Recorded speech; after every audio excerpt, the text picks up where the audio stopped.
میں جالوت کا قاتل ہوں۔ پہلے پتھر نے کہا میں حضرت موسیٰ علیہ السلام کا پتھر ہوں، دوسرے نے کہا میں حضرت ہارون علیہ السلام کا پتھر ہوں، تیسرے نے کہا میں جالوت کا قاتل ہوں۔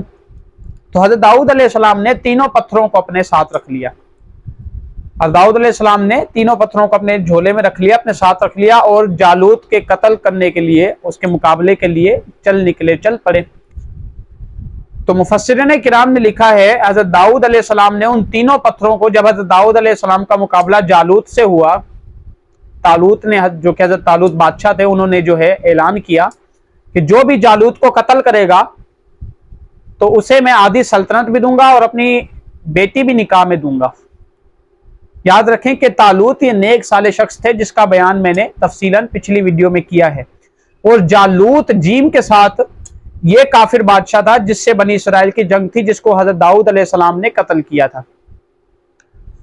تو مفسرین کرام نے لکھا ہے کہ حضرت طالوت نے اعلان کیا تھا جو جالوت کو قتل کرے گا تو اسے میں اپنی لڑکی بھی نکاح میں دوں گا اور آدھی سلطنت کا مالک بھی بنا دوں گا۔ حضرت داؤد علیہ السلام یہ سن کر آگے بڑھے اور جو تینوں پتھر اپنے ساتھ لے کر آئے تھے ان تینوں پتھروں کو اپنی گوبن میں رکھا، یوں سمجھ لیں کہ گلیل میں رکھا، جسے منجنیق بھی کہتے ہیں، لیکن منجنیق گولہ باری کرتی ہے، بھاری پتھر پھینکنے کے کام آتی ہے، لیکن وہ گوبن جو تھی وہ چھوٹی سی گلیل سمجھ لیں جسے نشانے کے مطابق پھینکا جا سکتا تھا، جس سے رمی کی جا سکتی تھی۔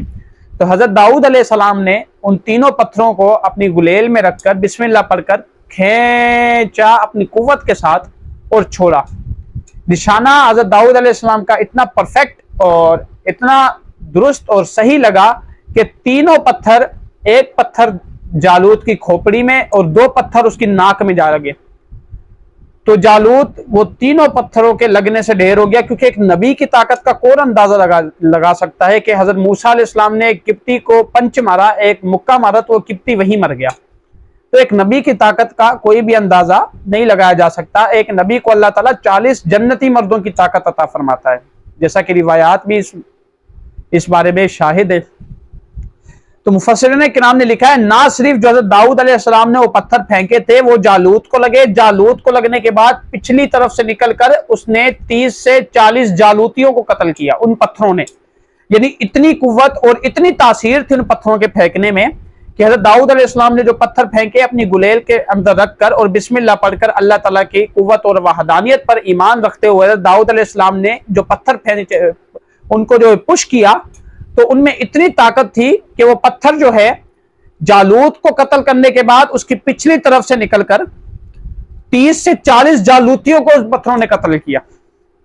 یہ مفسرین کرام نے لکھا ہے، تفسیر بغوی اور دوسری تفاسیر کے اندر بھی موجود ہے، واللہ عالم۔ تو حضرت داؤد علیہ السلام نے جب دیکھا کہ جالوت ڈھیر ہو چکا ہے، جالوت مر چکا ہے، تو حضرت داؤد علیہ السلام جالوت کی لاش کو گھسیٹ کر حضرت طالوت جنہوں نے اعلان کیا تھا، جن کی جنگ تھی جالوت سے، جو بادشاہ تھے بنی اسرائیل کے، ان کے سامنے پیش کیا اور کہا، فرمایا کہ یہ جالوت کو میں نے قتل کر دیا ہے۔ تو حضرت طالوت علیہ السلام، حضرت طالوت جو بادشاہ تھے، انہوں نے اپنے وعدے کے مطابق آدھی سلطنت کا مالک بھی حضرت داؤد علیہ السلام کو بنا دیا اور اپنی بیٹی بھی حضرت داؤد علیہ السلام کے نکاح میں دے دی۔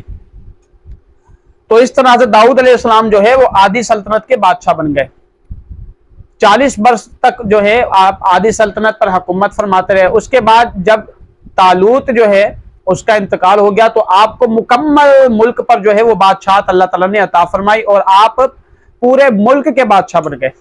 اور یاد رکھیں حضرت داؤد علیہ السلام ہی وہ پہلے نبی اور پہلے بادشاہ ہیں جن پر نبیوں کے طبقات میں سب سے پہلے جنہیں بادشاہ بنایا گیا۔ حضرت سلیمان علیہ السلام آپ کے صاحبزادے اور فرزند ہیں، تو سلیمان علیہ السلام آپ کے بعد جو ہے وہ بادشاہ بنے، اور یہ بادشاہ حضرت سلیمان علیہ السلام کو حضرت داؤد علیہ السلام کی بطور وراثت آپ کو نصیب ہوئی، عطا کی گئی۔ تو حضرت داؤد علیہ السلام جو ہیں یہ پہلے وہ نبی ہیں جنہیں نبوت اور بادشاہت ایک ساتھ عطا کی گئی۔ ان کے بعد ان کے بیٹے صاحبزادے حضرت سلیمان علیہ السلام کو بھی بادشاہت اور نبوت ایک ساتھ عطا کی گئی، انشاءاللہ اپنے مقام پر اسے بیان کیا جائے گا۔ تو حضرت داؤد علیہ السلام جو ہے پہلے انہیں آدھی سلطنت عطا کی گئی، اس کے بعد جب حضرت طالوت کا انتقال ہو گیا، وصال ہو گیا، وہ اس دنیا سے چل بسے اور اپنے مالک حقیقی سے جا ملے، تو اس کے بعد حضرت داؤد علیہ السلام جو ہے وہ مکمل ملک کے بادشاہ بن گئے، ساری بادشاہت ان کے احاطے میں آ گئی، ان کے مکمل ملک کے بادشاہ بن گئے۔ پھر جیسا کہ میں نے پچھلی ویڈیو میں بیان کیا تھا، حضرت شمویل علیہ السلام اس دور کے نبی تھے. حضرت طالوت تو بادشاہ تھے، حضرت شمویل علیہ السلام اس دور کے نبی تھے. تو جب حضرت شمویل علیہ السلام اپنے خالق حقیقی سے جا ملے، اپنے رب سے جا ملے، ان کا بھی وصال ہو گیا، تو اس کے بعد اللہ تعالیٰ نے حضرت داؤد علیہ السلام کو نبوت سے بھی سرفراز فرمایا. اس وقت حضرت داؤد علیہ السلام کو مکمل بادشاہت بھی عطا کی گئی اور نبوت بھی عطا کی گئی. تو یہ پہلے بادشاہ ہیں جن کو نبوت اور بادشاہت ایک ساتھ عطا کی گئی. تو قرآن مجید فرقان حمید نے اس واقعے کو بیان کیا ہے. چلتے ہیں قرآن مجید فرقان حمید کی سیر کی طرف. تو جیسا کہ میں نے جہاں پر کل آیت مبارکہ چھوڑی تھی وہیں سے انشاءاللہ اس کا بیان ہوگا. ان کنتم مؤمنین سے میں نے یہاں تک پچھلے کل میں نے بیان کیا تھا.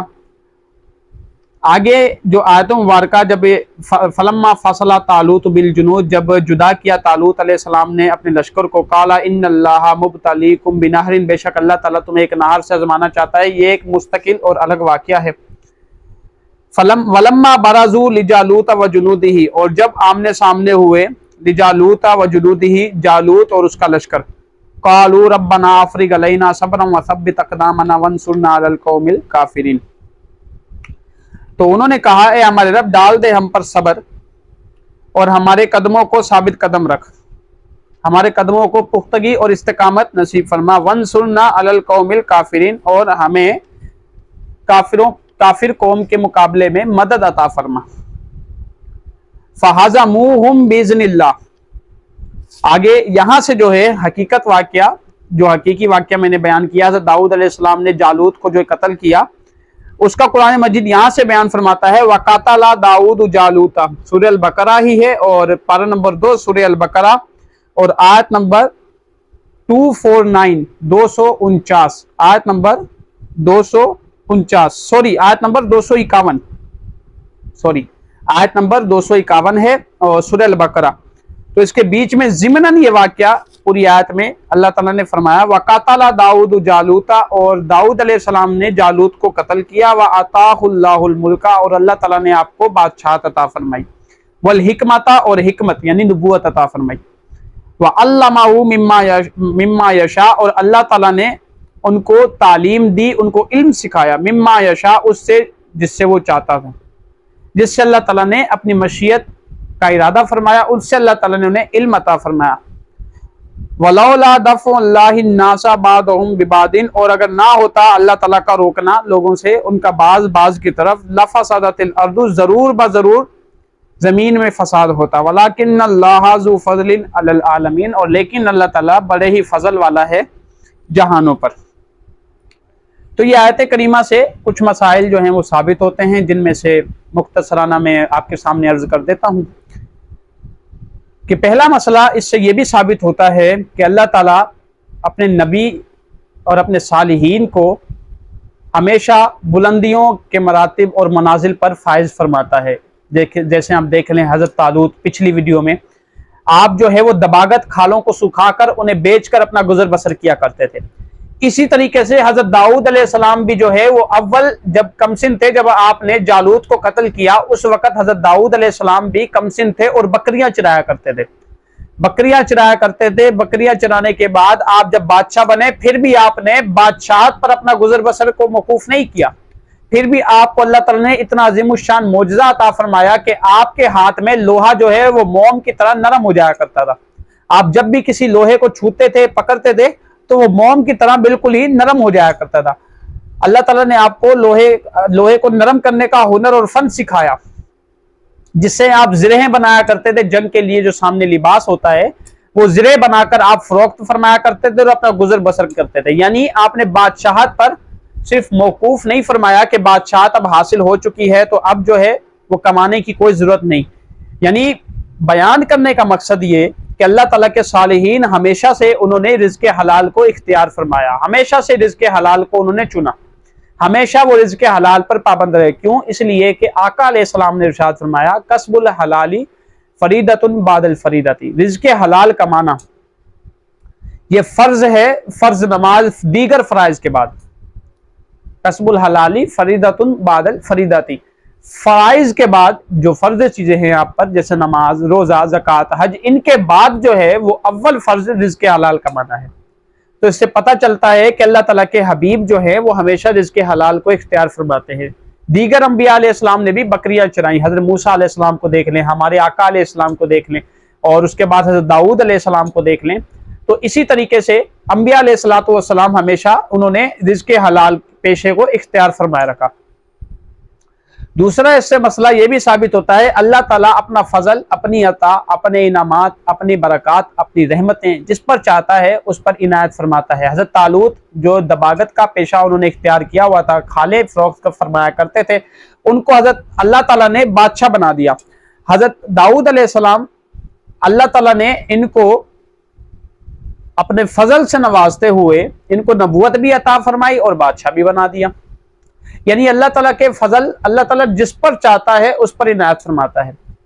اس سے تیسرا مسئلہ یہ بھی معلوم ہوا کہ رزق حلال کمانا یہ انبیاء علیہ السلام کی سنت ہے، اور آج کل کوئی بھی رزق حلال اسے حقیر نہیں سمجھنا چاہیے۔ انسان جو ہے وہ اپنی دستکاری سے کمائے، انسان جو ہے وہ اپنی محنت سے کمائے تو وہ بہت ہی خوش دلی اور آرام کا باعث ہوتا ہے، اس لیے کہ یہ انبیاء علیہ السلام کی سنت ہے، اس کے حبیب کی سنت ہے۔ حضرت امام اعظم ابو حنیفہ جہاں اپنے وقت کے بڑے امام تھے، وہاں پر آپ نے ہمیشہ تجارت کی، یہاں تک کہ لکھا ہے کہ آپ کو اللہ تعالیٰ کی ذات مبارکہ پر اتنا توکل تھا، اتنا اللہ تعالیٰ نے آپ کے تجارت میں برکتیں عطا فرمائی تھی، اتنی مال و دولت سے نوازا تھا، 4 لاکھ مالیت کا جہاز بھی ڈوبتا تھا تو آپ الحمدللہ فرماتے تھے۔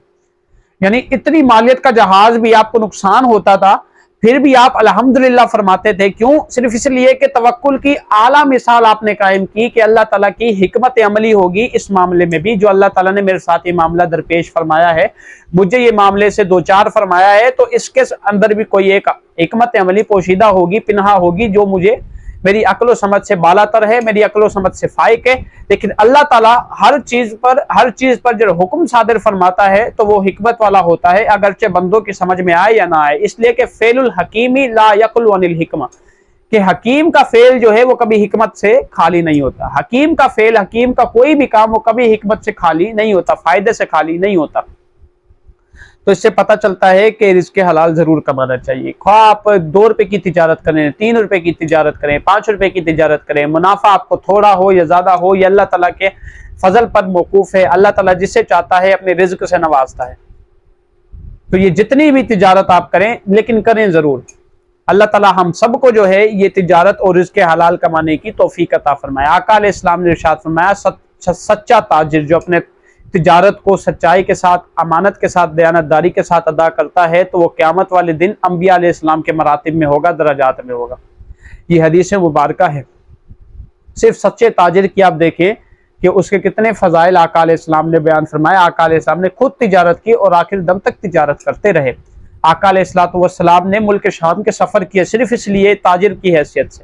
آقا علیہ السلام نبوت ملنے سے پہلے جب آپ نے نبوت کا اظہار فرمایا، اس سے پہلے آقا علیہ السلام حضرت خدیجہ الکبریٰ رضی اللہ تعالی عنہا کا مال لے کر تجارت کی غرض سے ملک شام روانہ ہوئے آپ کے غلام میسرہ کے ساتھ، اور اس نے جو ہے وہ آپ پر جو معجزات آپ کے دیکھے، جس پر حضرت خدیجہ رضی اللہ تعالی عنہا کو معلوم ہوا کہ آپ اللہ تعالیٰ کی برگزیدہ شخصیت ہیں، تو آپ نے نکاح کا پیغام بھجوایا، جس کو اس زمانے میں طاہرہ اور پاکیزہ خاتون کہا جاتا تھا۔ تو بہرحال بات سے بات نکل جاتی ہے، تو پتہ یہ چلتا ہے کہ انبیاء علیہ السلام کی سنت کیا ہے کہ رزق حلال کمانا۔ اللہ تعالیٰ سے دعا ہے کہ اللہ تعالیٰ ہم سب کو رزق حلال کمانے کی، کھلانے کی توفیق عطا فرمائے۔ یہ قرآن مجید فرقان حمید کا میں نے آپ کے سامنے درس دیا حضرت داؤد علیہ السلام، اور حضرت داؤد علیہ السلام واقعی اللہ تعالیٰ کے برگزیدہ نبی اور اللہ تعالیٰ کے برگزیدہ شخصیات میں سے ہیں، طبقات انبیاء میں سے ہیں، اور حضرت داؤد علیہ السلام نہایت شجاعت اور بہادری کے پیکر تھے۔ ان کے اور بھی معجزات اللہ تعالیٰ نے بیان فرمائے، اللہ تعالیٰ کے مفسرین کرام نے بیان فرمائے۔ جب زبور شریف کی تلاوت کرتے تھے تو بہتا ہوا پانی رک جاتا تھا، پرندے، چرند، پرند، جانور سب آپ کی زبور شریف کی تلاوت سننے کے لیے آپ کی محفل میں، آپ کی مجلس میں آیا کرتے تھے، بیٹھا کرتے تھے۔ احادیث مبارکہ میں یہ موجود ہے۔ بہت ہی طاقتور اور قوت و شجاعت کے مالک تھے۔ ویسے تو ہر نبی طاقت اور قوت و شجاعت کا مالک ہوتا ہے، لیکن حضرت داؤد علیہ السلام کا یہ وصف تھا۔ حضرت داؤد علیہ السلام اس میں درجہ کمال کو پہنچے ہوئے تھے۔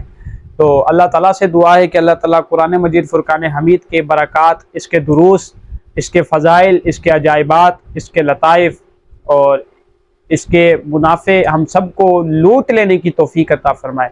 یوں سمجھیں کہ ہم جو ہیں اس سے اچھی طریقے سے فائدہ مند ہوں۔ یہ قرآن مجید کے لطائف اور اس کے معنی ایسے ہیں کہ جن کو بیان کیا جائے تو ختم نہیں ہو سکتے، جن کو بیان کیا جائے تو انسان کی عقل جو ہے وہ ایک محدود ہے، اور محدود چیز سے کبھی لامحدود شے کو بیان نہیں کیا جا سکتا، یعنی وہ محدود چیز جو ہے وہ ہمیشہ لامحدود کی گہرائیوں میں جب غوطہ زن ہوتی ہے، لمیٹڈ جب ان لمیٹڈ کے اندر دیکھتی ہے تو اسے مزید کوئی ڈیفرنس نظر آتے ہیں، ایڈوانٹیج اسے اور بھی فائدے اسے ملتے چلے جاتے ہیں۔ تو یہ قرآن مجید اللہ تعالیٰ کا پاک کلام ہے، اور اس کے لطائف، اس کے معنی، اس کے عجائبات، اس کی چیزیں اور اس کے بیانات، اس کے معجزات، اس کی کلام کی چاشنی کبھی ختم نہیں ہوگی۔ اللہ تعالیٰ سے دعا ہے کہ اللہ تعالیٰ یہ قرآن مجید فرقان حمید کے دروس ہم سب کو سننے کی، عمل کرنے کی، آپ کو مجھ کو آگے پڑھانے کی توفیق عطا فرمائے۔ اپنے لیے بھی دعا کریں، میرے لیے بھی دعا کریں، ہمیشہ خوش رہیں، خوشیاں بانٹیں، اپنے ملک پاکستان کے لیے دعا کریں۔ ملتے ہیں نیکسٹ ویڈیو میں۔ السلام علیکم ورحمۃ اللہ وبرکاتہ۔